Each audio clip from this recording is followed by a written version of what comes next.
ਤਾਂ ਤੁਹਾਡਾ ਮੁੜ ਤੋਂ ਸਵਾਗਤ ਹੈ ਅਤੇ ਇਹ ਹੈ ਲੈਕਚਰ ਨੰਬਰ 40 ਅਤੇ ਇਸ ਵਿੱਚ ਖਾਸ ਤੌਰ ਤੇ ਵੈਕਟਰਾਂ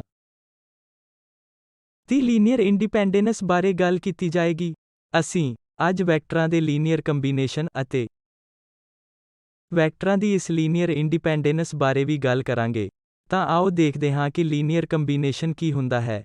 ਤਾਂ ਇਸ ਕਿਸਮ ਦੇ ਐਕਸਪ੍ਰੈਸ਼ਨ ਲੈਂਬਡਾ 1 ਵੀ 1 ਪਲੱਸ ਲੈਂਬਡਾ 2 ਵੀ 2 ਪਲੱਸ ਲੈਂਬਡਾ n ਵੀ n ਅਤੇ ਜਿੱਥੇ ਇਹ ਲੈਂਬਡਾ ਰੀਅਲ ਸੰਖਿਆਵਾਂ ਦੇ ਸੈੱਟ ਨਾਲ ਸੰਬੰਧਿਤ ਹੈ ਉਸਨੂੰ ਵੈਕਟਰਾਂ ਦਾ ਇੱਕ ਲੀਨੀਅਰ ਕੰਬੀਨੇਸ਼ਨ ਵੀ 1 ਵੀ 2 ਵੀ 3 ਅਤੇ ਵੀ n ਕਿਹਾ ਜਾਂਦਾ ਹੈ। ਇਸ ਲਈ ਇੱਥੇ ਦਿੱਤੇ ਗਏ ਵੈਕਟਰਾਂ ਲਈ ਇਹ ਵੀ 1 ਵੀ 2 ਵੀ n ਹਨ।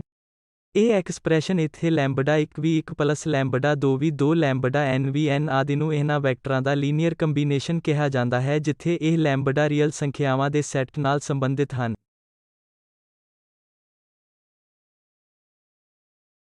ਅਤੇ ਇੱਥੇ ਸਿਰਫ ਇੱਕ ਟਿੱਪਣੀ ਛੋਟੀਆਂ ਟਿੱਪਣੀਆਂ ਹਨ ਇਸ ਲਈ ਵੀ R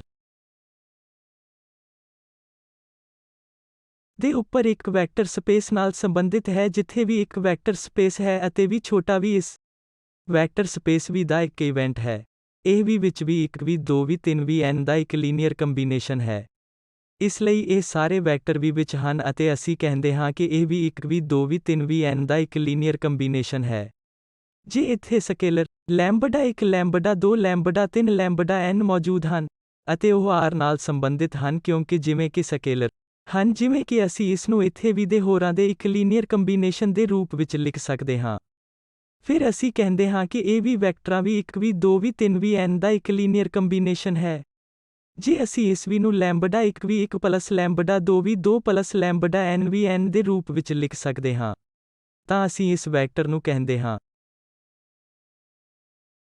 ਜੋ ਕਿ ਦੁਬਾਰਾ ਤੋਂ ਇਹ ਸਪਸ਼ਟ ਕਰਦਾ ਹੈ ਕਿ ਅਸੀਂ ਵੈਕਟਰ ਸਪੇਸ ਤੋਂ ਗੱਲ ਕਰ ਰਹੇ ਹਾਂ ਕਿ ਇਹ ਵੈਕਟਰ ਇੱਕ ਵਧੇਰੇ ਜਨਰਲ ਟਰਮ ਹੈ ਅਤੇ ਉਹ ਮੈਟ੍ਰਿਸਿਸ ਹੋ ਸਕਦੇ ਹਨ ਉਹ ਪੋਲੀਨੋਮੀਅਲ ਹੋ ਸਕਦੇ ਹਨ ਆਦਿ। ਇਸ ਲਈ ਇੱਥੇ ਜੇਕਰ ਇਹ ਵੀ ਦਿੱਤਾ ਗਿਆ ਹੈ ਤਾਂ ਅਸੀਂ ਇਹਨਾਂ ਹੋਰ ਵੈਕਟਰਾਂ ਵੀ ਦੇ ਇੱਕ ਲੀਨੀਅਰ ਕੰਬੀਨੇਸ਼ਨ ਦੇ ਰੂਪ ਵਿੱਚ ਲਿਖ ਸਕਦੇ ਹਾਂ ਅਤੇ ਫਿਰ ਅਸੀਂ ਕਹਿੰਦੇ ਹਾਂ ਕਿ ਇਹ ਵੈਕਟਰ ਵੀ 1 ਵੀ 2 ਵੀ 3 ਵੀ n ਦਾ ਇੱਕ ਲੀਨੀਅਰ ਕੰਬੀਨੇਸ਼ਨ ਹੈ। ਤਾਂ ਜੋ ਉਦਾਹਰਨ ਅਸੀਂ ਇੱਥੇ ਲੈਂਦੇ ਹਾਂ ਉਹ ਹੈ ਇਹ 4 ਵੈਕਟਰ ਅਲਫਾ ਬੀਟਾ ਗਾਮਾ ਅਤੇ ਡੈਲਟਾ ਲੈਂਦੇ ਇਸ ਲਈ ਇੱਥੇ 4 3 5 ਇਹ ਟਰਾਂਸਪੋਜ਼ ਕਰਦੇ ਹਨ ਅਤੇ ਸਾਡੇ ਕੋਲ ਇਹ ਕਾਲਮ ਵੈਕਟਰ ਹਨ। ਇੱਥੇ ਵੀ ਸਾਡੇ ਕੋਲ 0 1 3 ਅਤੇ 2 1 ਅਤੇ 4 2 ਹਨ। ਹੁਣ ਸਾਡੇ ਕੋਲ ਨਿਮਨਲਿਖਤ ਸਵਾਲ ਹਨ। ਹੁਣ ਅਸੀਂ ਇਹ ਜਾਂਚ ਕਰਨਾ ਚਾਹੁੰਦੇ ਹਾਂ ਕਿ ਕੀ ਇਹ ਅਲਫਾ ਬੀਟਾ ਅਤੇ ਗਾਮਾ ਦਾ ਇੱਕ ਲੀਨੀਅਰ ਕੰਬੀਨੇਸ਼ਨ ਹੈ ਅਤੇ ਅਸੀਂ ਇਹ ਵੀ ਦੇਖਾਂਗੇ ਕਿ ਜੇਕਰ ਇਹ ਬੀਟਾ ਗਾਮਾ ਅਤੇ ਇਸ ਡੈਲਟਾ ਦਾ ਲੀਨੀਅਰ ਕੰਬੀਨੇਸ਼ਨ ਹੈ ਅਤੇ ਇਹ ਗਾਮਾ ਅਲਫਾ ਅਤੇ ਬੀਟਾ ਦਾ ਇੱਕ ਲੀਨੀਅਰ ਕੰਬੀਨੇਸ਼ਨ ਹੈ ਤਾਂ ਇਹ ਇੱਥੇ ਇਹਨਾਂ ਸਵਾਲਾਂ ਦੇ ਜਵਾਬ ਦੇਣਗੇ। ਪਹਿਲੇ ਦਾ ਉੱਤਰ ਦੇਣ ਲਈ ਜੇ ਇਹ ਅਲਫਾ ਬੀਟਾ ਅਤੇ ਗਾਮਾ ਦਾ ਇੱਕ ਲੀਨੀਅਰ ਕੰਬੀਨੇਸ਼ਨ ਹੈ ਤਾਂ ਜੋ ਅਸੀਂ ਇਹ ਦਿਖਾਉਣਾ ਚਾਹੁੰਦੇ ਹਾਂ ਕਿ ਇੱਥੇ ਇਹ ਅਲਫਾ ਹੈ ਇਹ ਅਲਫਾ ਬੀਟਾ ਅਤੇ ਗਾਮਾ ਦਾ ਇੱਕ ਲੀਨੀਅਰ ਕੰਬੀਨੇਸ਼ਨ ਹੈ ਇਸ ਲਈ ਇਹ ਬੀਟਾ ਹੈ ਅਤੇ ਫਿਰ ਇੱਥੇ ਸਾਡੇ ਕੋਲ ਗਾਮਾ ਹੈ ਤਾਂ ਜੇ ਅਸੀਂ ਇਸ ਅਲਫਾ ਨੂੰ ਕੁਝ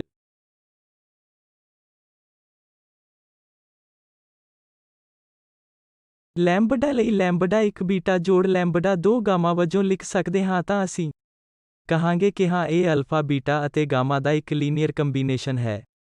ਇਸ ਲਈ ਹੁਣ ਅਜਿਹਾ ਕਰਨ ਲਈ ਅਸੀਂ ਜਾਂਚ ਕਰਾਂਗੇ ਕਿ ਇਹ ਸੰਭਵ ਹੈ ਜਾਂ ਨਹੀਂ ਅਤੇ ਅਖੀਰ ਵਿੱਚ ਅਸੀਂ ਆਮ ਤੌਰ ਤੇ ਇਹਨਾਂ ਸਾਰੇ ਪ੍ਰਸ਼ਨਾਂ ਦੇ ਉੱਤਰ ਦੇਣ ਲਈ ਸਿਸਟਮ ਆਫ ਲੀਨੀਅਰ ਇਕੁਏਸ਼ਨਸ ਦੇ ਨਾਲ ਖਤਮ ਕਰਦੇ ਹਾਂ ਅਤੇ ਸਾਨੂੰ ਇੱਕ ਲੀਨੀਅਰ ਇਕੁਏਸ਼ਨਸ ਦੇ ਇਸ ਸਿਸਟਮ ਦਾ ਸੋਲਿਊਸ਼ਨ ਕਰਨਾ ਹੈ ਜਿਸ ਨੂੰ ਅਸੀਂ ਕੁਝ ਇਸ ਤਰੀਕੇ ਨਾਲ ਦੁਬਾਰਾ ਲਿਖ ਸਕਦੇ ਹਾਂ। ਅਸੀਂ ਇਸ ਨੂੰ ਥੋੜਾ ਜਿਹਾ ਸਰਲ ਬਣਾ ਸਕਦੇ ਹਾਂ। ਇਸ ਲਈ ਖੱਬੇ ਪਾਸੇ ਸਾਡੇ ਕੋਲ 4 ਹਨ ਸਾਡੇ ਕੋਲ 3 ਹਨ ਸਾਡੇ ਕੋਲ 5 ਹਨ ਜੋ ਕਿ ਇੱਕ ਵੈਕਟਰ ਹੈ। ਰਾਈਟ ਹੈਂਡ ਸਾਈਡ ਪਹਿਲੀ ਇਕੁਏਸ਼ਨ ਜੇ ਅਸੀਂ ਲੈਂਬਡਾ ਨੂੰ 1 ਟਾਈਮਸ 0 ਪਲੱਸ ਇਸ ਲੈਂਬਡਾ ਨੂੰ 2 ਟਾਈਮਸ 2 ਲਿਖਦੇ ਹਾਂ ਤਾਂ ਸਾਡੇ ਕੋਲ ਅਸਲ ਵਿੱਚ 2 ਵਾਰ ਲੈਂਬਡਾ 2 ਹੁੰਦਾ ਹੈ। ਦੂਜੀ ਇਕੁਏਸ਼ਨ ਲੈਂਬਡਾ 1 ਅਤੇ ਇਹ ਲੈਂਬਡਾ 2 ਹੋਵੇਗਾ ਅਤੇ ਫਿਰ ਸਾਡੇ ਕੋਲ 3 ਲੈਂਬਡਾ 1 ਅਤੇ ਪਲੱਸ ਲੈਂਬਡਾ 2 ਹੋਣਗੇ। ਇਸ ਲਈ ਇਹ ਇਕੁਏਸ਼ਨ ਹੈ। ਪਹਿਲੀ ਇਕੁਏਸ਼ਨ ਕਹਿੰਦੀ ਹੈ ਕਿ 2 ਲੈਂਬਡਾ 2 4 ਦੇ ਇਕੁਅਲ ਹੈ ਇਸ ਲਈ ਜਿੱਥੇ ਅਸੀਂ ਲੈਂਬਡਾ 2 ਪ੍ਰਾਪਤ ਕਰਦੇ ਹਾਂ ਉਹ 2 ਦੇ ਇਕੁਅਲ ਹੁੰਦਾ ਹੈ। ਇਸ ਦੂਜੀ ਇਕੁਏਸ਼ਨ ਤੋਂ ਫਿਰ ਕਿਉਂਕਿ ਉਹਨਾਂ ਨੂੰ ਇਸ 3 ਤੇ ਕੰਮ ਕਰਨਾ ਚਾਹੀਦਾ ਹੈ ਅਤੇ ਲੈਂਬਡਾ 2 ਪਹਿਲਾਂ ਹੀ 2 ਹੈ ਇਸ ਲਈ ਇੱਥੋਂ ਅਸੀਂ ਪ੍ਰਾਪਤ ਕਰਾਂਗੇ ਕਿ ਲੈਂਬਡਾ 1 ਹੋਣਾ ਚਾਹੀਦਾ ਹੈ। ਅਤੇ ਇਹ 3 ਲੈਂਬਡਾ 1 ਪਲਸ ਲੈਂਬਡਾ 2 5 ਦੇ ਇਕੁਅਲ ਹੈ। ਇਸ ਲਈ ਹੁਣ ਅਸੀਂ ਇਹ ਜਾਂਚ ਕਰਨੀ ਹੈ ਕਿ ਕੀ ਇਹ ਵੀ ਸੰਤੁਸ਼ਟ ਹੈ ਜਾਂ ਨਹੀਂ। ਇਸ ਲੈਂਬਡਾ ਦੇ 3 ਟਾਈਮਸ ਅਤੇ ਇਸ ਲੈਂਬਡਾ ਦਾ 2 ਅਤੇ ਇਹ ਸਾਨੂੰ 5 ਦੇਵੇਗਾ। ਇਸ ਲਈ ਤੀਜਾ ਇਕੁਏਸ਼ਨ ਵੀ ਸੰਤੁਸ਼ਟ ਹੈ। ਇਸ ਲਈ ਇਸ ਲੈਂਬਡਾ ਲਈ 1 1 ਦੇ ਇਕੁਅਲ ਹੈ ਅਤੇ ਲੈਂਬਡਾ 2 2 ਦੇ ਇਕੁਅਲ ਹੈ। ਇਹ ਰਿਲੇਸ਼ਨ ਸੰਤੁਸ਼ਟ ਹੈ। ਇਸ ਦਾ ਅਰਥ ਹੈ ਕਿ ਸਾਡੇ ਕੋਲ ਇਹ ਅਲਫਾ ਲੈਂਬਡਾ ਦੇ ਇਕੁਅਲ ਹੈ 1 1 ਹੈ। ਇਸ ਲਈ ਬੀਟਾ ਅਤੇ ਪਲਸ ਇਹ ਲੈਂਬਡਾ 2 2 ਗਾਮਾ ਹੈ। ਇਸ ਲਈ ਸਾਡੇ ਕੋਲ ਅਲਫਾ ਬੀਟਾ ਅਤੇ ਗਾਮਾ ਅਲਫਾ ਦੇ ਵਿੱਚ ਇਹ ਰਿਲੇਸ਼ਨ ਹੈ ਜੋ ਬੀਟਾ ਜੋੜ 2 ਟਾਈਮਸ ਗਾਮਾ ਦੇ ਇਕੁਅਲ ਹੈ। ਇਸ ਲਈ ਕੁਦਰਤੀ ਤੌਰ ਤੇ ਇਹ ਅਲਫਾ ਬੀਟਾ ਅਤੇ ਗਾਮਾ ਦਾ ਇੱਕ ਲੀਨੀਅਰ ਕੰਬੀਨੇਸ਼ਨ ਹੈ ਜੋ ਅਸੀਂ ਇਸ ਉਦਾਹਰਨ ਵਿੱਚ ਦੇਖਿਆ ਹੈ। ਹੁਣ ਅਸੀਂ ਦੂਜੇ ਦੀ ਜਾਂਚ ਕਰਾਂਗੇ ਕਿ ਜੇ ਇਹ ਗਾਮਾ ਅਤੇ ਡੈਲਟਾ ਦਾ ਬੀਟਾ ਲੀਨੀਅਰ ਕੰਬੀਨੇਸ਼ਨ ਹੈ ਤਾਂ ਬੀਟਾ 0 1 3 ਕੀ ਹੈ। ਇਹ ਵੈਕਟਰ ਬੀਟਾ ਹੈ ਅਤੇ ਫਿਰ ਲੈਂਬਡਾ 1 ਟਾਈਮਸ 2 1 1 ਅਤੇ ਲੈਂਬਡਾ 2 ਟਾਈਮਸ 4 2 2। ਇਸ ਲਈ ਅਸੀਂ ਇਹ ਜਾਂਚ ਕਰਨਾ ਚਾਹੁੰਦੇ ਹਾਂ ਕਿ ਕੀ ਅਜਿਹੇ ਲੈਂਬਡਾ ਐਗਜ਼ਿਸਟ ਕਰਦੇ ਹਨ ਜਾਂ ਨਹੀਂ ਤਾਂ ਜੋ ਅਸੀਂ ਇਸ ਬੀਟਾ ਨੂੰ ਗਾਮਾ ਅਤੇ ਡੈਲਟਾ ਦੇ ਲੀਨੀਅਰ ਕੰਬੀਨੇਸ਼ਨ ਵਜੋਂ ਲਿਖ ਸਕੀਏ। ਅਤੇ ਹੁਣ ਇਹ ਜਾਂਚ ਕਰਨਾ ਇੱਥੇ ਬਿਲਕੁਲ ਸਪਸ਼ਟ ਹੈ। ਜੇ ਅਸੀਂ ਇਕੁਏਸ਼ਨਾਂ ਦੀਆਂ ਟਰਮਜ਼ ਵਿੱਚ ਦੁਬਾਰਾ ਲਿਖਦੇ ਹਾਂ ਤਾਂ ਪਹਿਲਾ ਇਕੁਏਸ਼ਨ 2 ਲੈਂਬਡਾ 1 ਪਲਸ ਹੈ ਇਸ 4 ਟਾਈਮਸ ਇਹ ਲੈਂਬਡਾ 2 0 ਦੇ ਇਕੁਅਲ ਹੈ। ਦੂਜਾ ਇਕੁਏਸ਼ਨ ਲੈਂਬਡਾ 1 ਹੈ 2 ਲੈਂਬਡਾ 2 ਲਾਜ਼ਮੀ ਤੌਰ ਤੇ 1 ਦੇ ਇਕੁਅਲ ਹੋਣਾ ਚਾਹੀਦਾ ਹੈ ਅਤੇ ਤੀਜਾ ਇਕੁਏਸ਼ਨ ਲੈਂਬਡਾ 1 ਪਲਸ 2 ਲੈਂਬਡਾ 2 3 ਦੇ ਇਕੁਅਲ ਹੈ। ਇਸ ਲਈ ਇਹ ਇਕੁਏਸ਼ਨ 2 ਅਤੇ 3 ਸਾਨੂੰ ਦੱਸਦੇ ਹਨ ਕਿ ਲੈਂਬਡਾ 1 ਪਲਸ 2 ਲੈਂਬਡਾ 2 1 ਦੇ ਇਕੁਅਲ ਹੈ ਅਤੇ ਲੈਂਬਡਾ 1 ਜੋੜ 2 ਲੈਂਬਡਾ 2 3 ਦੇ ਇਕੁਅਲ ਹੈ। ਇਸ ਲਈ ਇੱਥੇ ਇੱਕ ਅਸੰਗਤ ਹੈ ਕਿਉਂਕਿ ਲੈਂਬਡਾ 1 ਪਲਸ 2 ਲੈਂਬਡਾ 2 ਇਹ ਇਕੁਏਸ਼ਨ ਦੱਸਦੀ ਹੈ ਕਿ ਇਹ 1 ਹੋਣਾ ਚਾਹੀਦਾ ਹੈ ਪਰ ਇਹ ਦੱਸਦਾ ਹੈ ਕਿ ਇਹ 3 ਹੋਣਾ ਚਾਹੀਦਾ ਹੈ। ਇਸ ਲਈ ਅਜਿਹੇ ਲੈਂਬਡਾ ਲੱਭਣਾ ਸੰਭਵ ਨਹੀਂ ਹੈ ਜੋ ਇਹਨਾਂ ਦੋਵਾਂ ਇਕੁਏਸ਼ਨਸ ਨੂੰ ਸੰਤੁਸ਼ਟ ਕਰਦੇ ਹਨ। ਤਾਂ ਪਹਿਲੇ ਬਾਰੇ ਭੁੱਲ ਜਾਂਦੇ ਹਾਂ। ਇਸ ਲਈ ਇੱਥੇ ਫਿਰ ਅਸੀਂ ਨਿਸ਼ਚਿਤ ਤੌਰ ਤੇ ਅਜਿਹੇ ਲੈਂਬਡਾ ਨਹੀਂ ਲੱਭ ਸਕਦੇ ਜੋ ਇੱਥੇ ਇਸ ਰਿਲੇਸ਼ਨ ਨੂੰ ਸੰਤੁਸ਼ਟ ਕਰ ਸਕਦੇ ਹਨ ਕਿ ਬੀਟਾ ਇਸ ਲੈਂਬਡਾ 1 ਗਾਮਾ ਪਲਸ ਲੈਂਬਡਾ 2 ਗਾਮਾ ਲੈਂਬਡਾ 2 ਡੈਲਟਾ ਦੇ ਇਕੁਅਲ ਹੈ। ਇਸ ਲਈ ਹੁਣ ਸਾਨੂੰ ਜੋ ਮਿਲਦਾ ਹੈ ਉਸ ਦਾ ਮਤਲਬ ਹੈ ਕਿ ਇਹ ਬੀਟਾ ਇੱਥੇ ਗਾਮਾ ਅਤੇ ਡੈਲਟਾ ਇਹਨਾਂ ਦੋ ਤੱਤਾਂ ਦਾ ਲੀਨੀਅਰ ਕੰਬੀਨੇਸ਼ਨ ਨਹੀਂ ਹੈ। ਇਸ ਲਈ ਇਹ ਇੱਕ ਅਸੰਗਤ ਸਿਸਟਮ ਹੈ ਅਤੇ ਇਸ ਦਾ ਕੋਈ ਸੋਲਿਊਸ਼ਨ ਨਹੀਂ ਹੈ ਅਤੇ ਇਸ ਲਈ ਬੀਟਾ ਗਾਮਾ ਅਤੇ ਡੈਲਟਾ ਦਾ ਲੀਨੀਅਰ ਕੰਬੀਨੇਸ਼ਨ ਨਹੀਂ ਹੈ। ਹੁਣ ਤੀਜੇ ਤੇ ਆਉਂਦੇ ਹੋਏ ਅਸੀਂ ਦੇਖਦੇ ਹਾਂ ਕਿ ਇੱਥੇ ਗਾਮਾ ਅਲਫਾ ਅਤੇ ਬੀਟਾ ਦਾ ਇੱਕ ਲੀਨੀਅਰ ਕੰਬੀਨੇਸ਼ਨ ਹੈ ਜੋ ਅਸੀਂ ਹੁਣੇ ਹੀ ਇਸ ਕੇਸ ਵਿੱਚ ਵੇਖਿਆ ਹੈ ਕਿ ਇੱਥੇ ਇਹ ਅਲਫਾ ਸੀ ਅਤੇ ਫਿਰ ਸਾਡੇ ਕੋਲ ਬੀਟਾ ਸੀ ਅਤੇ ਸਾਡੇ ਕੋਲ ਉਹ ਅਲਫਾ ਹੈ ਜੋ ਕਿ ਇਸ ਬੀਟਾ ਅਤੇ ਗਾਮਾ ਦਾ ਇੱਕ ਲੀਨੀਅਰ ਕੰਬੀਨੇਸ਼ਨ ਹੈ ਅਤੇ ਰਿਲੇਸ਼ਨ ਇਹ ਸੀ ਅਲਫਾ ਬੀਟਾ ਪਲਸ 2 ਗਾਮਾ ਦੇ ਇਕੁਅਲ ਹੈ ਅਤੇ ਹੁਣ ਅਸੀਂ ਪੁੱਛ ਰਹੇ ਹਾਂ ਕਿ ਕੀ ਗਾਮਾ ਅਲਫਾ ਅਤੇ ਬੀਟਾ ਦਾ ਇੱਕ ਲੀਨੀਅਰ ਕੰਬੀਨੇਸ਼ਨ ਹੈ। ਇਸ ਲਈ ਕੁਦਰਤੀ ਤੌਰ ਤੇ ਗਾਮਾ ਅਲਫਾ ਅਤੇ ਬੀਟਾ ਦਾ ਇੱਕ ਲੀਨੀਅਰ ਕੰਬੀਨੇਸ਼ਨ ਹੈ ਅਤੇ ਸਾਨੂੰ ਕੁਝ ਵੀ ਸਾਬਤ ਕਰਨ ਦੀ ਜ਼ਰੂਰਤ ਨਹੀਂ ਹੈ ਕਿਉਂਕਿ ਪਹਿਲੇ ਭਾਗ ਵਿੱਚ ਅਸੀਂ ਪਹਿਲਾਂ ਹੀ ਇਹ ਰਿਲੇਸ਼ਨ ਦਿਖਾ ਚੁੱਕੇ ਹਾਂ ਕਿ ਅਲਫਾ ਬੀਟਾ ਪਲਸ ਇਸ 2 ਗਾਮਾ ਦੇ ਇਕੁਅਲ ਹੈ ਅਤੇ ਫਿਰ ਸਾਡੇ ਕੋਲ ਕੁਦਰਤੀ ਤੌਰ ਤੇ ਇਹ ਹੈ ਕਿ ਗਾਮਾ ਅਲਫਾ ਮਾਈਨਸ ਬੀਟਾ ਦੇ ਅੱਧੇ ਦੇ ਇਕੁਅਲ ਹੈ। ਇਸ ਲਈ ਇਹ ਗਾਮਾ ਅਲਫਾ ਅਤੇ ਬੀਟਾ ਦਾ ਇੱਕ ਲੀਨੀਅਰ ਕੰਬੀਨੇਸ਼ਨ ਹੈ ਜੋ ਕਿ ਸਵਾਲ ਦੇ ਇਸ ਪਹਿਲੇ ਹਿੱਸੇ ਤੋਂ ਅਯੋਗ ਹੈ। ਠੀਕ ਹੈ, ਤਾਂ ਹੁਣ ਇੱਥੇ ਅਗਲੇ ਟੌਪਿਕ ਬਾਰੇ ਗੱਲ ਕਰਨਾ ਸ਼ੁਰੂ ਕਰਦੇ ਹੋਏ ਅਸੀਂ ਵੈਕਟਰਾਂ ਦੀ ਲੀਨੀਅਰ ਇੰਡੀਪੈਂਡੈਂਸ ਬਾਰੇ ਗੱਲ ਕਰਾਂਗੇ। ਅਤੇ ਸਾਡੇ ਕੋਲ ਇੱਥੇ ਕੀ ਹੈ ਤਾਂ ਵੀ ਇੱਕ ਵੈਕਟਰ ਸਪੇਸ ਹੈ ਜੋ ਅਸੀਂ ਲੈਂਦੇ ਹਾਂ ਅਤੇ ਫਿਰ ਵੈਕਟਰਾਂ ਦਾ ਇੱਕ ਸੀਮਤ ਸੈੱਟ ਇਸ ਲਈ ਵੀ 1 ਵੀ 2 ਵੀ 3 ਵੀ n। ਇਸ ਵੈਕਟਰ ਸਪੇਸ ਵੀ ਨੂੰ ਲੀਨੀਅਰਲੀ ਇੰਡੀਪੈਂਡੈਂਟ ਕਿਹਾ ਜਾਂਦਾ ਹੈ। ਇਸ ਲਈ ਵੈਕਟਰਾਂ ਦੇ ਇਸ ਸੈੱਟ ਨੂੰ ਲੀਨੀਅਰਲੀ ਇੰਡੀਪੈਂਡੈਂਟ ਕਿਹਾ ਜਾਂਦਾ ਹੈ ਜੇ ਇਹ ਰਿਲੇਸ਼ਨ ਇੱਥੇ ਲੈਂਬਡਾ 1 ਵੀ 1 ਪਲਸ ਲੈਂਬਡਾ 2 ਵੀ 2 ਅਤੇ ਇਸ ਤਰ੍ਹਾਂ ਲੈਂਬਡਾ n ਵੀ n 0 ਦੇ ਇਕੁਅਲ ਹੈ ਤਾਂ ਇਹ ਉਦੋਂ ਹੀ ਸੰਭਵ ਹੈ ਜਦੋਂ ਇਹ ਸਾਰੇ ਲੈਂਬਡਾ 0 ਹੋਣ। ਨਹੀਂ ਤਾਂ ਸਾਡੇ ਕੋਲ ਕੋਈ ਹੋਰ ਲੈਂਬਡਾ ਨਹੀਂ ਹੈ ਜੋ ਇਸ ਲੀਨੀਅਰ ਕੰਬੀਨੇਸ਼ਨਸ ਨੂੰ 0 ਕਰ ਦੇਵੇ। ਇਸ ਲਈ ਇਹ ਲੈਂਬਡਾ ਸਕੇਲਰ ਹਨ। ਇਸ ਲਈ ਹੁਣ ਅਸੀਂ ਇੱਥੇ ਦਿੱਤੇ ਗਏ ਵੈਕਟਰਾਂ ਦੀ ਲੀਨੀਅਰ ਇੰਡੀਪੈਂਡੈਂਸ ਦੀ ਦੁਬਾਰਾ ਜਾਂਚ ਕਰ ਸਕਦੇ ਹਾਂ ਜੋ ਇੱਥੇ ਦਿੱਤੇ ਗਏ ਹਨ। ਇਸ ਲਈ ਸਾਨੂੰ ਇਸ ਲੀਨੀਅਰ ਇੰਡੀਪੈਂਡੈਂਸ ਦੀ ਕੀ ਜਾਂਚ ਕਰਨੀ ਚਾਹੀਦੀ ਹੈ। ਸਾਨੂੰ ਜਾਂਚ ਕਰਨੀ ਚਾਹੀਦੀ ਹੈ ਕਿ ਜੇ ਇਹ ਲੀਨੀਅਰ ਕੰਬੀਨੇਸ਼ਨ ਜਿਸ ਨੂੰ ਲੈਂਬਡਾ 1 ਵੀ 1 ਪਲੱਸ ਲੈਂਬਡਾ 2 ਵੀ 2 ਲੈਂਬਡਾ n ਵੀ n ਦਿੱਤਾ ਗਿਆ ਹੈ ਜੋ 0 ਦੇ ਇਕੁਅਲ ਹੈ। ਇਹਨਾਂ ਇਕੁਏਸ਼ਨਸ ਦੇ ਸੋਲਿਊਸ਼ਨ ਤੋਂ ਬਾਅਦ ਜੇ ਸਾਨੂੰ ਲੈਂਬਡਾ ਦੇ ਰੂਪ ਵਿੱਚ ਇੱਕੋ ਇੱਕ ਸੋਲਿਊਸ਼ਨ ਮਿਲਦਾ ਹੈ ਤਾਂ ਇੱਕ ਲੈਂਬਡਾ ਲੈਂਬਡਾ 2 ਦੇ ਇਕੁਅਲ ਹੈ ਜੋ ਕਿ ਲੈਂਬਡਾ n ਦੇ ਜੋ ਕਿ ਇਕੁਅਲ ਹੈ ਲੈਂਬਡਾ n 0 ਦੇ। ਫਿਰ ਅਸੀਂ ਕਹਿੰਦੇ ਹਾਂ ਕਿ ਇਹ ਸੈੱਟ ਲੀਨੀਅਰਲੀ ਇੰਡੀਪੈਂਡੈਂਟ ਹੈ ਪਰ ਜੇ ਅਸੀਂ ਲੈਂਬਡਾ ਨਾਨ-ਜ਼ੀਰੋ ਸੋਲਿਊਸ਼ਨ ਦਾ ਕੋਈ ਹੋਰ ਸੋਲਿਊਸ਼ਨ ਪ੍ਰਾਪਤ ਕਰਦੇ ਹਾਂ ਤਾਂ ਉਹ ਡਿਪੈਂਡੈਂਟ ਹੋਣਗੇ ਇਸ ਲਈ ਉਹ ਇਸ ਟਰਮ ਵਿੱਚ ਇੰਡੀਪੈਂਡੈਂਟ ਨਹੀਂ ਹਨ। ਇਸ ਲਈ ਆਓ ਇਹ ਉਦਾਹਰਨ ਨੂੰ ਕੰਸੀਡਰ ਕਰੀਏ। ਤਾਂ ਇੱਥੇ ਅਸੀਂ ਇਹਨਾਂ ਤਿੰਨ ਵੈਕਟਰਾਂ ਨੂੰ 1 -1 0 0 1 -1 ਅਤੇ ਇਹ ਤੀਜਾ 0 0 ਹੈ। ਇਸ ਲਈ ਅਸੀਂ ਹੁਣ ਕੰਸੀਡਰ ਕਰਾਂਗੇ ਕਿ ਇਹ ਐਕਸਪ੍ਰੈਸ਼ਨ ਲੈਂਬਡਾ 1 ਵੀ 1 ਜੋੜ ਲੈਂਬਡਾ 2 ਵੀ 2 ਪਲੱਸ ਲੈਂਬਡਾ 3 ਵੀ 3 ਇਸ 0 ਵੈਕਟਰ ਦੇ ਇਕੁਅਲ ਹੈ ਅਤੇ ਹੁਣ ਇੱਥੋਂ ਅਸੀਂ ਮੂਲ ਰੂਪ ਵਿੱਚ ਇਕੁਏਸ਼ਨਸ ਪ੍ਰਾਪਤ ਕਰਾਂਗੇ ਕਿਉਂਕਿ ਸਾਡੇ ਕੋਲ ਇਹ ਲੈਂਬਡਾ 1 ਟਾਈਮਸ ਵੀ 1 ਹੈ ਇਸ ਲਈ 1 -1 0 ਇੱਥੇ ਸਾਡੇ ਕੋਲ ਹੋਰ ਲੈਂਬਡਾ 2 ਹਨ ਵੀ 2 -1 ਅਤੇ ਫਿਰ ਸਾਡੇ ਕੋਲ ਇਹ ਲੈਂਬਡਾ 3 ਵੀ ਹੈ 0 0 1 ਅਤੇ ਰਾਈਟ ਹੈਂਡ ਸਾਈਡ 0 ਵੈਕਟਰ ਹੈ। ਤਾਂ ਹੁਣ ਇਹ ਹਰੇਕ ਕੰਪੋਨੈਂਟ ਦੀ ਤੁਲਨਾ ਕਰਦਾ ਹੈ ਇਸ ਲਈ ਪਹਿਲੀ ਇਕੁਏਸ਼ਨ ਜੋ ਸਾਨੂੰ ਲੈਂਬਡਾ ਵਜੋਂ ਮਿਲੇਗੀ ਉਹ 0 ਦੇ ਇਕੁਅਲ ਹੈ ਜੋ ਪਹਿਲਾਂ ਹੀ ਇੱਥੇ ਲੈਂਬਡਾ 1 ਹੈ। ਜਦੋਂ ਅਸੀਂ ਇਹਨਾਂ ਤਿੰਨਾਂ ਨੂੰ ਜੋੜਾਂਗੇ ਤਾਂ ਲੈਂਬਡਾ 1 ਮਿਲੇਗਾ ਸਾਨੂੰ ਮਾਈਨਸ ਲੈਂਬਡਾ 1 ਪਲੱਸ ਲੈਂਬਡਾ 2 ਅਤੇ ਤੀਜਾ ਸਾਨੂੰ ਇੱਥੇ ਮਾਈਨਸ ਲੈਂਬਡਾ 2 ਅਤੇ ਮਾਈਨਸ ਲੈਂਬਡਾ 3 ਮਾਈਨਸ ਲੈਂਬਡਾ 2 ਪਲੱਸ ਲੈਂਬਡਾ 3 ਮਿਲੇਗਾ ਅਤੇ ਰਾਈਟ ਹੈਂਡ ਸਾਈਡ 0 ਵੈਕਟਰ ਦੇ ਇਕੁਅਲ ਹੈ। ਇਸ ਲਈ ਸਾਡੇ ਕੋਲ 0 0 ਹੈ ਅਤੇ ਹੁਣ ਇੱਥੋਂ ਸਾਨੂੰ ਅਸਲ ਵਿੱਚ ਤਿੰਨ ਇਕੁਏਸ਼ਨ ਮਿਲਦੇ ਹਨ ਅਤੇ ਇਹਨਾਂ ਇਕੁਏਸ਼ਨਸ ਨੂੰ ਹੱਲ ਕਰਨ ਤੋਂ ਬਾਅਦ ਅਸੀਂ ਦੇਖਾਂਗੇ ਕਿ ਕੀ ਸਾਨੂੰ ਲੈਂਬਡਾ ਦੀਆਂ ਟਰਮਜ਼ ਵਿੱਚ ਇੱਕ ਯੂਨੀਕ ਸੋਲਿਊਸ਼ਨ ਮਿਲ ਰਿਹਾ ਹੈ ਅਤੇ ਯੂਨੀਕ ਸੋਲਿਊਸ਼ਨ ਕੁਦਰਤੀ ਤੌਰ ਤੇ 0 0 ਹੋਵੇਗਾ ਕਿਉਂਕਿ ਇੱਥੇ ਹਮੇਸ਼ਾ ਅਜਿਹਾ ਹੁੰਦਾ ਹੈ। ਲੈਂਬਡਾ 1 ਵੀ 1 ਪਲੱਸ ਲੈਂਬਡਾ 2 ਵੀ 2 ਲੈਂਬਡਾ 3 ਵਾਲਾ ਅਜਿਹਾ ਸਿਸਟਮ 0 ਦੇ ਇਕੁਅਲ ਹੈ ਇਸ ਲਈ ਕੁਦਰਤੀ ਤੌਰ ਤੇ ਸਾਰੇ ਅਯੋਗ ਸੋਲਿਊਸ਼ਨ ਹਨ।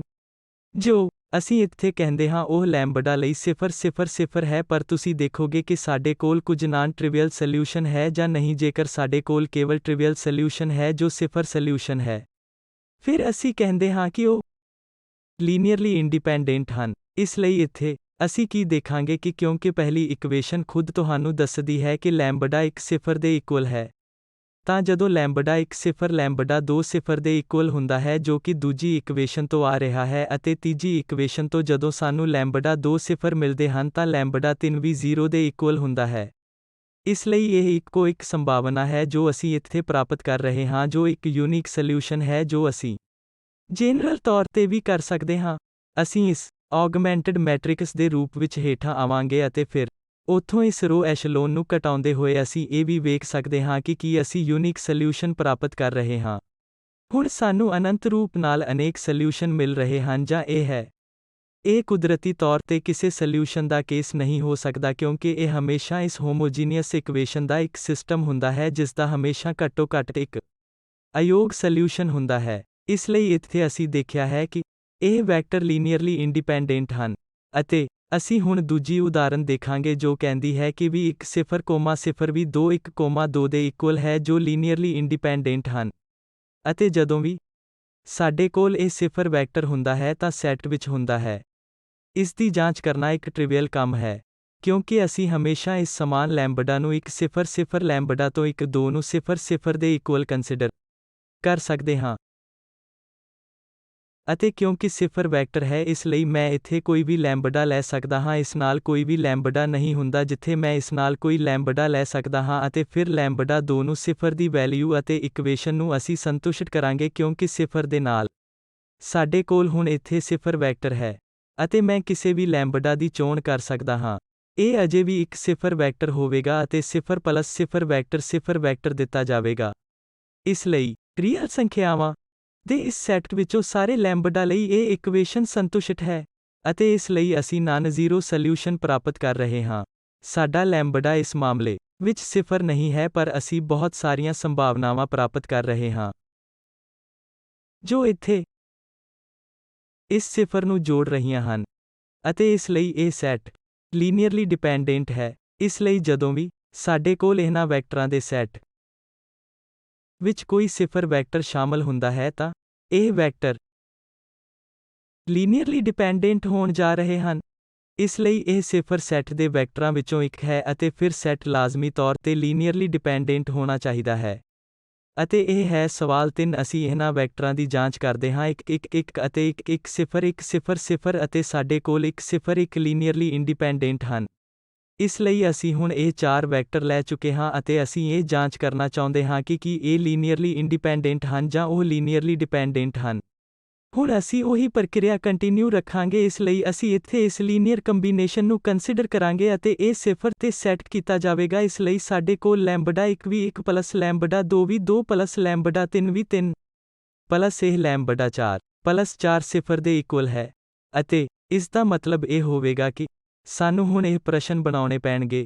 ਇੱਥੇ ਲੈਂਬਡਾ 1 ਨੂੰ ਇੱਥੇ ਦੂਜੇ ਵੈਕਟਰ ਅਤੇ ਇਸ ਤਰ੍ਹਾਂ ਦੇ ਪਹਿਲੇ ਵੈਕਟਰ ਨਾਲ ਗੁਣਾ ਕੀਤਾ ਜਾਂਦਾ ਹੈ। ਅਤੇ ਹੁਣ ਅਸੀਂ ਇਸ ਨੂੰ 0 ਤੇ ਸੈੱਟ ਕਰਾਂਗੇ। ਇਸ ਲਈ ਇਸ ਵਿੱਚੋਂ ਸਾਨੂੰ ਇੱਥੇ 3 ਇਕੁਏਸ਼ਨ ਮਿਲਣਗੀਆਂ ਕਿਉਂਕਿ ਇੱਥੇ ਲੈਂਬਡਾ 1 ਨੂੰ ਇਸ ਨਾਲ ਗੁਣਾ ਕੀਤਾ ਜਾਂਦਾ ਹੈ 1 0 ਅਤੇ ਲੈਂਬਡਾ 2 ਨੂੰ 1 0 0 ਲੈਂਬਡਾ 3 ਨਾਲ ਗੁਣਾ ਕੀਤਾ ਜਾਂਦਾ ਹੈ 1 0 0 0 ਨਾਲ ਗੁਣਾ ਕੀਤਾ ਜਾਂਦਾ ਹੈ। ਹੁਣ ਇਹ 1 1 1 ਹੈ, ਫਿਰ ਦੂਜਾ 1 1 0 ਤੀਜਾ 1 1 0 0 ਹੈ ਅਤੇ ਇਹ ਪਹਿਲਾ 1 1 0 1 ਹੈ। ਇਸ ਲਈ ਇਹ ਹਨ ਅਤੇ ਹੁਣ ਰਾਈਟ ਹੈਂਡ ਸਾਈਡ ਦੁਬਾਰਾ ਇਹ 0 ਵੈਕਟਰ ਹੈ। ਇਸ ਲਈ ਇੱਥੋਂ ਅਸੀਂ ਪਹਿਲੀ ਇਕੁਏਸ਼ਨ ਪ੍ਰਾਪਤ ਕਰਾਂਗੇ ਕਿਉਂਕਿ ਲੈਂਬਡਾ 1 ਲੈਂਬਡਾ 2 ਪਲੱਸ ਲੈਂਬਡਾ 3 ਪਲੱਸ ਲੈਂਬਡਾ 4 0 ਦੇ ਇਕੁਅਲ ਹੈ ਜੋ ਇੱਥੇ ਪਹਿਲੀ ਇਕੁਏਸ਼ਨ ਹੈ। ਦੂਸਰੀ ਕੋਲ ਲੈਂਬਡਾ 1 ਪਲੱਸ ਇਹ ਲੈਂਬਡਾ 2 ਹੈ ਅਤੇ ਇੱਥੇ ਹੁਣ ਇਹ ਹਿੱਸੇ ਹਨ ਇਹ 0 ਦੇ ਇਕੁਅਲ ਹਨ ਅਤੇ 4 ਦੇ ਇਕੁਅਲ ਤੀਜਾ ਇਕੁਏਸ਼ਨ 1 ਲੈਂਬਡਾ ਹੋਵੇਗਾ। ਇੱਕ ਦਿੱਤੇ ਗਏ ਲੈਂਬਡਾ ਵਿੱਚੋਂ 4 ਇੱਥੇ 0 ਦੇ ਇਕੁਅਲ ਹਨ। ਇਸ ਲਈ ਸਾਡੇ ਕੋਲ ਇਹ 3 ਇਕੁਏਸ਼ਨਸ ਇਸ ਲੀਨੀਅਰ ਕੰਬੀਨੇਸ਼ਨ ਤੋਂ ਬਾਹਰ ਆ ਰਹੀਆਂ ਹਨ ਕਿਉਂਕਿ ਹਰੇਕ ਵੈਕਟਰਾਂ ਵਿੱਚ 3 ਭਾਗ ਸਨ। ਇਸ ਲਈ ਹੁਣ ਇਹ ਸਿਸਟਮ ਆਫ ਇਕੁਏਸ਼ਨਸ ਹੈ ਜਿਸ ਨੂੰ ਅਸੀਂ ਲੈਂਬਡਾ ਦੇ ਸੋਲਿਊਸ਼ਨ ਕਰਨਾ ਚਾਹੁੰਦੇ ਹਾਂ। ਇਸ ਆਗਮੈਂਟਡ ਮੈਟ੍ਰਿਕਸ ਦੇ ਰੂਪ ਵਿੱਚ ਲਿਖਣ ਦਾ ਹਮੇਸ਼ਾ ਜਨਰਲ ਤਰੀਕਾ ਹੁੰਦਾ ਹੈ ਅਤੇ ਫਿਰ ਇਸ ਨੂੰ ਖਾਰਜ ਕਰਨਾ ਜਾਂ ਇਸ ਰੋ ਦੇ ਐਸ਼ਲੋਨ ਫਾਰਮ ਵਿੱਚ ਰਿਡਿਊਸ ਕਰਨਾ ਅਤੇ ਉੱਥੋਂ ਸਥਿਤੀ ਸਪਸ਼ਟ ਹੋ ਜਾਵੇਗੀ ਕਿ ਕੀ ਸਾਨੂੰ ਯੂਨੀਕ ਸੋਲਿਊਸ਼ਨ ਮਿਲ ਰਿਹਾ ਹੈ ਜਾਂ ਸਾਨੂੰ ਨਾਨ ਯੂਨੀਕ ਸੋਲਿਊਸ਼ਨ ਮਿਲ ਰਿਹਾ ਹੈ। ਇਸ ਲਈ ਅਸੀਂ ਇੱਥੇ ਸਿਸਟਮ ਆਫ ਇਕੁਏਸ਼ਨਸ ਲਈ ਲਿਖਿਆ ਹੈ। ਇਹ ਆਗਮੈਂਟਡ ਮੈਟ੍ਰਿਕਸ ਇਸ ਲਈ ਇਹ ਕੋਐਫੀਸ਼ੀਐਂਟ ਮੈਟ੍ਰਿਕਸ ਇੱਥੇ 1 1 1 ਅਤੇ ਇੱਕ ਦੂਜੀ ਇਕੁਏਸ਼ਨ ਤੋਂ ਸਾਨੂੰ 1 1 ਅਤੇ 0 0 ਮਿਲੇਗਾ ਅਤੇ ਮੱਧ ਵਿੱਚ ਸਾਡੇ ਕੋਲ ਇਹ ਆਖਰੀ ਕੰਪੋਨੈਂਟ 0 ਹੋਵੇਗਾ ਰਾਈਟ ਹੈਂਡ ਸਾਈਡ 0 ਵੈਕਟਰ ਜਿਸ ਨੂੰ ਅਸੀਂ ਇੱਥੇ 0 ਵੈਕਟਰ ਰੱਖਿਆ ਹੈ ਅਤੇ ਫਿਰ ਅਸੀਂ ਇਸ ਨੂੰ ਐਸ਼ਲੋਨ ਫਾਰਮ ਵਿੱਚ ਰਿਡਿਊਸ ਕਰ ਸਕਦੇ ਹਾਂ ਜੋ ਕਿ ਇਸ ਮਾਮਲੇ ਵਿੱਚ ਬਹੁਤ ਸਰਲ ਹੈ ਕਿਉਂਕਿ ਇਹ ਪਹਿਲੀ ਰੋ ਇਸੇ ਤਰ੍ਹਾਂ ਰਹੇਗੀ ਜਿਵੇਂ ਕਿ ਇਹ ਦੂਜੀ ਤੋਂ ਹੈ। ਹੁਣ ਸਾਡਾ ਉਦੇਸ਼ ਇਸ ਨੂੰ 0 ਬਣਾਉਣਾ ਹੈ। ਇਸ ਲਈ ਅਸੀਂ ਰੋ ਨੰਬਰ 1 ਨੂੰ ਰਿਡਿਊਸ ਕਰਾਂਗੇ। ਇਸ ਲਈ ਇਹ R1 ਸਬਟਰੈਕਟ ਹੋਵੇਗੀ। ਮਾਫ਼ ਕਰਨਾ R2 ਹੁਣ R2 R1 ਬਣ ਜਾਣਗੇ। ਇਸ ਲਈ ਇਹ 0 ਹੈ। ਇੱਥੇ 0 ਨੂੰ -1 ਅਤੇ 0 ਮਿਲੇਗਾ। ਇੱਥੇ ਫਿਰ ਤੋਂ ਅਸੀਂ ਸਬਟਰੈਕਟ ਕਰਾਂਗੇ। ਫਿਰ R3 ਇਸ ਨੂੰ R1 ਕਰੋ। ਇਸ ਲਈ ਇੱਥੇ ਸਾਨੂੰ 0 ਮਿਲੇਗਾ ਅਤੇ ਇਹ 0 0 ਨੂੰ ਘਟਾ ਦੇਵੇਗਾ। ਇਸ ਲਈ ਇਹ ਅਤੇ ਹੁਣ ਅਸੀਂ ਰੋ ਨੰਬਰ 2 ਅਤੇ 3 ਨੂੰ ਇੰਟਰਚੇਂਜ ਕਰ ਸਕਦੇ ਹਾਂ ਅਤੇ ਅਸੀਂ ਬਿਲਕੁਲ ਇਹਨਾਂ ਨੂੰ ਐਸ਼ਲੋਨ ਫਾਰਮ ਬਣਾਵਾਂਗੇ। ਇਸ ਲਈ ਇਸ ਐਸ਼ਲੋਨ ਫਾਰਮ ਨੂੰ ਰੱਖਣ ਲਈ ਹੁਣ ਐਸ਼ਲੋਨ ਫਾਰਮ ਨੂੰ ਘਟਾਇਆ ਹੈ। ਅਸੀਂ ਹੁਣ ਇਸ ਦੀ ਜਾਂਚ ਕਰ ਸਕਦੇ ਹਾਂ ਕਿ ਕੀ ਸਾਨੂੰ ਕਿਸ ਤਰ੍ਹਾਂ ਦਾ ਸੋਲਿਊਸ਼ਨ ਮਿਲ ਰਿਹਾ ਹੈ। ਤਾਂ ਇਸ ਨੂੰ ਦੇਖਦੇ ਹੋਏ ਇਸ ਲਈ ਇੱਥੇ ਇਹ ਪਿਵਟ ਵੀ ਹੈ। ਸਾਡੇ ਕੋਲ ਇੱਕ ਧੁਰੇ ਵਜੋਂ ਦੂਜਾ ਕਾਲਮ ਹੈ। ਤੀਜੇ ਕਾਲਮ ਵਿੱਚ ਹਮੇਸ਼ਾ ਪਿਵਟ ਹੁੰਦਾ ਹੈ ਅਤੇ ਚੌਥੇ ਕਾਲਮ ਵਿੱਚ ਕੋਈ ਪਿਵਟ ਨਹੀਂ ਹੈ। ਇਹ ਪਿਵਟ ਨਹੀਂ ਹੋ ਸਕਦਾ ਕਿਉਂਕਿ ਇਸ ਤੇ ਇੱਕ ਨਾਨਜ਼ੀਰੋ ਮਾਤਰਾ ਬਚੀ ਹੋਈ ਹੈ। ਇਸ ਲਈ ਇੱਥੇ ਉਹ ਹੈ ਜਿਸ ਨੂੰ ਅਸੀਂ ਕਹਿੰਦੇ ਹਾਂ ਅਤੇ ਜੇ ਤੁਹਾਨੂੰ ਪਹਿਲਾਂ ਹੀ ਸਾਡੇ ਪਿਛਲੇ ਲੈਕਚਰਸ ਤੋਂ ਯਾਦ ਹੈ ਤਾਂ ਇਹ ਲੈਂਬਡਾ 4 ਦੇ ਅਨੁਸਾਰੀ ਹੈ ਅਤੇ ਜਿਸ ਨੂੰ ਅਸੀਂ ਫਰੀ ਵੇਰੀਏਬਲ ਕਹਿੰਦੇ ਹਾਂ।